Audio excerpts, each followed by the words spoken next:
What's up, folks? It's your girl Lisa with the Z, and it is another Friday, and we are dropping another episode. And guess who it is today? It is somebody absolutely special to me, one of my brothers, an amazing fighter, athlete, and friend, David, the Bogota Bruiser, Camacho. Welcome to the show, friend. What's up? Not much. How you feeling? How you doing? Honestly, I'm feeling good. Finally, I got you on here. Like, I know Yeah, we've I been know. waiting for a while for you to get on the show, and I want my boys on the show. It's only Exactly. right. You know what I'm saying? And so I'm glad that we finally got the chance after a long road. I know that you have been going through a pretty much tough transition within the last couple months, and but I see you just come up on top, and now you're a winner, you're a champ, and we'll get further into that with your last fight. So just give us a little bit of background of who you are, where you come from, what gym you represent, and so that way we can get our viewers to get to know you a little bit.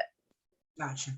So my name is David Camacho. I've been fighting now for about a little over 3 years, and I've been fighting ever since I started working and training at John Wai Martial Arts.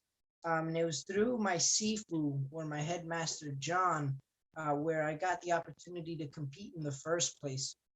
So the crazy thing about this is, never in my life did I ever think I would be a fighter, become a fighter. Like as a kid, I was always like a very shy kid. I wasn't like a bold kid looking to stand up or fight or things like that. I always got really nervous when it came to things like that. So never in my mind did I ever think that I would even want to become a fighter. And so, this opportunity that kind of was just laid out in front of me, by will, is kind of crazy. Like I work with, again, like I said, John Wai Martial Arts, and I started working there even before I started training or competing. And so, I was working at a restaurant beforehand, and John, my boss, would go in there and he'd eat there every once in a while. And he was a real good guy. He'd make really great conversation. And I saw he was wearing MMA training shorts one day. So I asked him about it, and was trying to figure out where he trained and all that. And he told me he owned a school. I used to wrestle back in high school, so I told him about that, and we talked a little bit about that and what it was like to wrestle, this, that, and the other. And so he told me, you know what, you should come in and try out a free class just to see how you like it. I go in, I tried the free class and everything. It was fun, but at the time it was something I couldn't afford. And later he came back to me and he said, like, the main reason I offered you that free class is, I see that, you're a really good people person. So, when it came to my job as a waiter, hosting people, he told me, I did really well working with people. I did have that wrestling background. He was looking for a kids martial art instructor. So he really gave me that free class for me to meet Tamer, to meet Osai and all the other guys, just so that they could get a better feel for me as well. Right. Yeah. And ever since there, I started working there. It's been about 3.5 years. Started with kickboxing, with like kickboxing fights and competitions. And then from there, we went to MMA, and that's where we are now. Yeah, it has been a beautiful transformation to watch you grow these past couple of years. I know you started with kickboxing matches, and you were like, you're undefeated in kickboxing as well, right? Yeah, exactly. Yep. And to Thankfully. think that you didn't want to be a fighter, like, what is this? Like, you didn't think that you would be a fighter. Like, you just have this presence about you. And honestly, you're like one of my favorite people, because throughout my own transformation at that time in my life when I was training at John Wai, like, you were one of the main people that gave me support. And you have this glow about you, this energy, and like people feed off of your energy. And you're doing so well for this community. And I appreciate what you're doing. And not only just in like fighting, because you push like people to live a healthier life and to educate themselves and to read, and you're up to politics. And and during this last fight at XFN, you were mentioning how the country of Colombia, which is also where my mother is from. It is tough for the Colombianos right now, what they're going through, and it's hard to see. And that you represented them very well that night. And I, as a Colombian, I'm proud of you. Um, And just, I know that it was a tough comeback because at your last fight, I think is when you broke your hand. Is that right? Yeah, yeah, exactly. Yeah. So it's been 9 months, nine Yeah. months since the last fight. So what happened when you did break your hand? Like once you realized it was broken, and what was like your mindset going through at that moment? So that last fight, the crazy thing is, I remember, thankfully, the punch where I did break the hand. So for those that don't know, my left hand here, I broke my metacarpal, which is like that bone that runs down the center. Mhm. I broke it in the right before the ref stopped the fight, thankfully. So this was beginning of the second round. I remember I had my opponent up against the cage, and I threw like a short left hook over the top. And I thought I was going to hit him on the chin, but he dropped a little bit and I cracked him right on top of the skull. And I Mhm. remember just feeling like a sharp pain run down my hand. And then I threw one more right punch and I had the guy already on the ground. And thankfully the ref stopped the fight there. So he stopped it at the moment, where I felt the hand give. So Yeah. thankfully I didn't have to keep fighting with it and whatnot. But yeah, it was honestly just hitting to that top part of the skull. Um, when my coach wrapped my hand that day, it felt a little bit off, but not so much to the point where I'm like, okay, let's rewrap or anything like that. It didn't feel like it was that different, but it did feel a little bit off. It wasn't the same as usual. So I think, combination of hitting someone's skull and then Yeah. number two, that wrap, I think that was the main reason the hand broke. Wow. I mean, it is a tough sport. It's the fight life. Injuries happen all the time. I mean, I've seen some crazy injuries. I mean, look at the UFC fighters. They're breaking limbs left and right. And, for you to go through that, go through a surgery, go back into recovery, and just pick yourself back up and win this fight, I got to say congratulations to you. Like, full respect. Like, that you're definitely an athlete and an example out here for a lot of people that may not know about the fight life and the struggles. I mean, what struggles do you face like during your fight camps? So during fight camp, the biggest struggle is the lack of time, right? So as individuals, we always have to prioritize daily tasks, weekly tasks, whatever it is, aside from work. So even little things like having to make appointments with doctors, or for example, I'm moving soon out of my apartment. So having to schedule the move and having people come on in to check my current apartment that we're living in, all these little day-to-day things, having to find the time to schedule them and prioritize them. I think that really is the hardest part because when you're in fight camp, everything is dedicated to that lifestyle, to that mindset. So for me, I don't know about other fighters, but for me, especially with this last fight, to kind of catch people up on what's been going on, it's been 9 months since I fought. One reason is because of my hand, having to wait for that to heal. And the second reason is I had a fight, a title fight on March 23rd that got canceled, unfortunately. So I was really excited about that, right? My very first title fight, first title opportunity, March That was 23rd. 305 fights, right? Yeah, that was with 305 fights. And so that got canceled like the week of.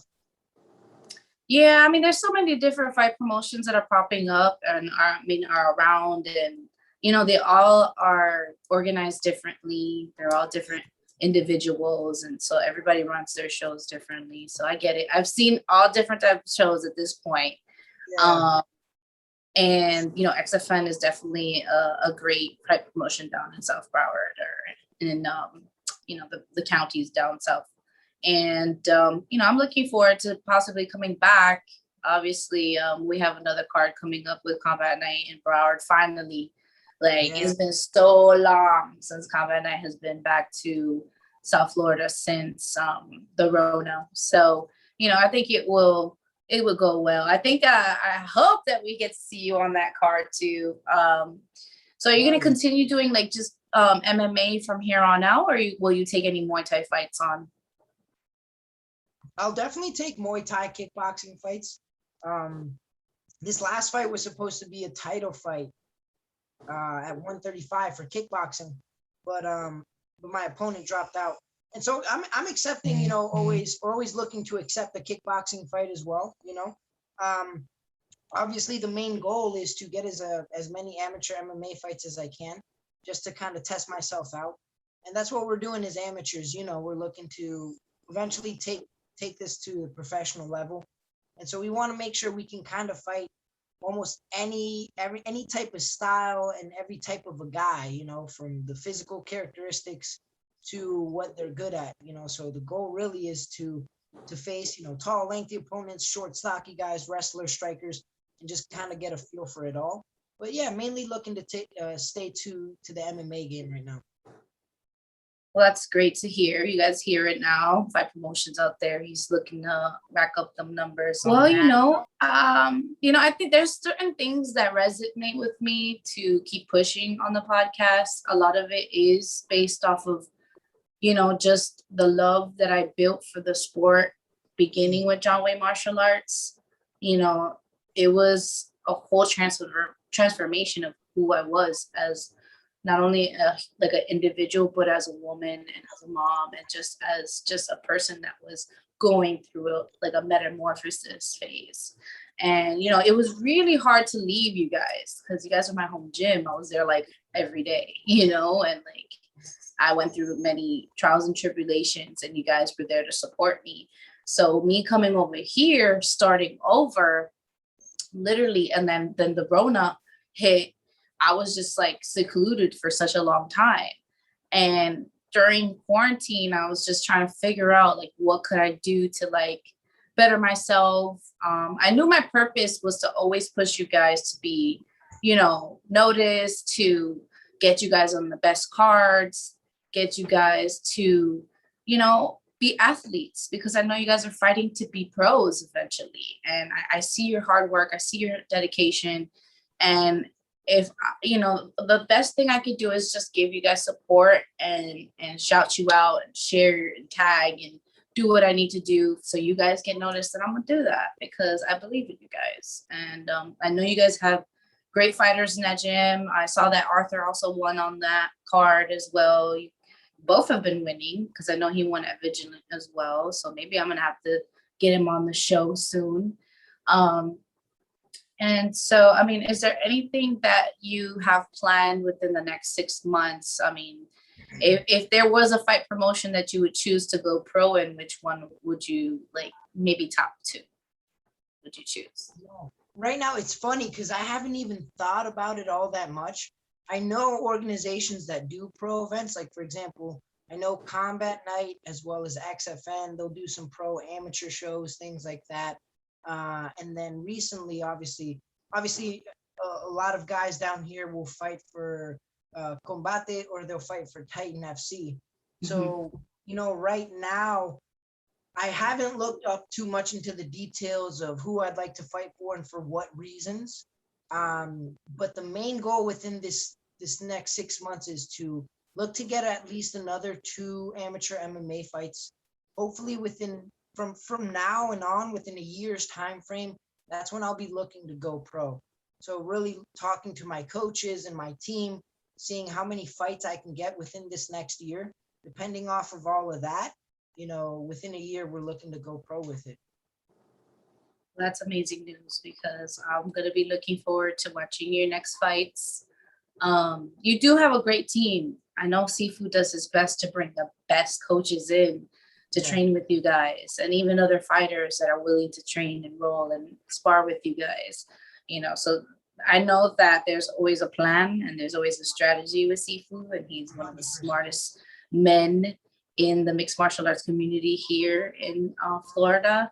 So I look forward to seeing your pro debut. I'm gonna be in the building. I'm gonna find a way. I don't care if I have to fly, train, if I gotta run, I will be here to watch your pro debut of David Camacho. Anyways, David, I appreciate you. Thank you so much for coming on this show. That's gonna be another banger, of course, for my brother. And is there anything you want to say? Any final words out there?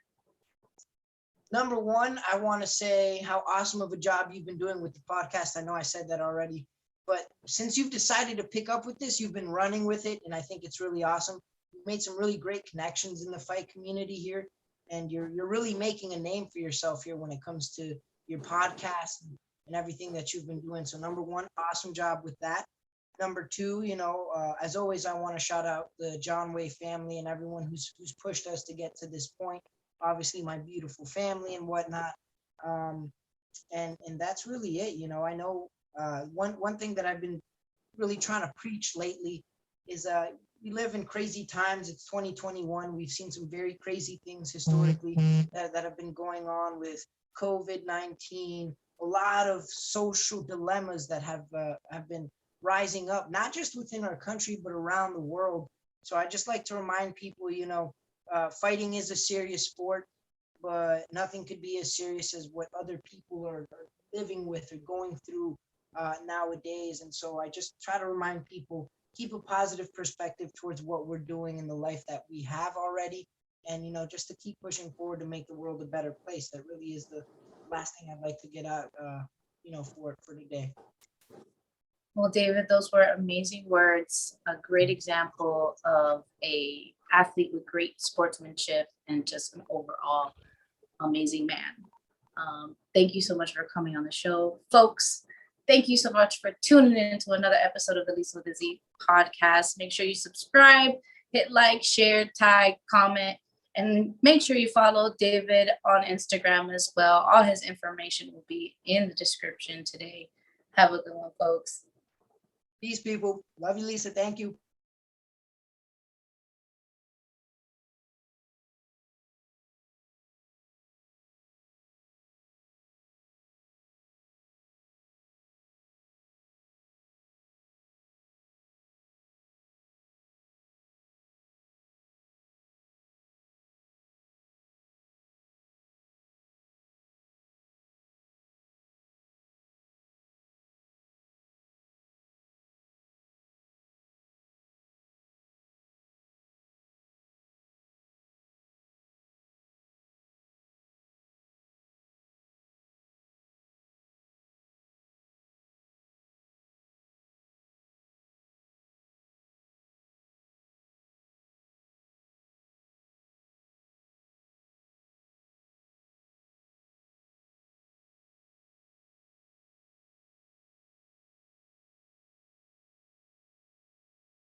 Yeah, man, I'm so excited for you. I'm so happy for you. This was a good win. This was a great win. And you deserve it. So Thank you. I was just in shock when I saw your name on the main card. I was like, oh shit, Camacho. Yeah, That's me some too. To crazy be shit. honest, I didn't know until maybe 4 days out, 5 days out, something like that. That John he sent me, what Daniel posted on the XFN page, and he said, look who's on the main event. So my dumbass is thinking, like, I had a few opponents drop out due to injury, so I was thinking maybe one of my opponents took another fight. They're the main event or something like that. But then I look and I saw my name and I was like, is that me? Is that correct? Yeah. Are you sure that's not? No, I was like, ah! I was screaming when I saw it. And luckily I have like a good connection with Michael, the matchmaker. And so like he always keeps me up to date when like the card is coming up and the dates and like if you guys are gonna be on the card from here. So I got my insider too. So shout out to Michael. He's always the best with XFN fights.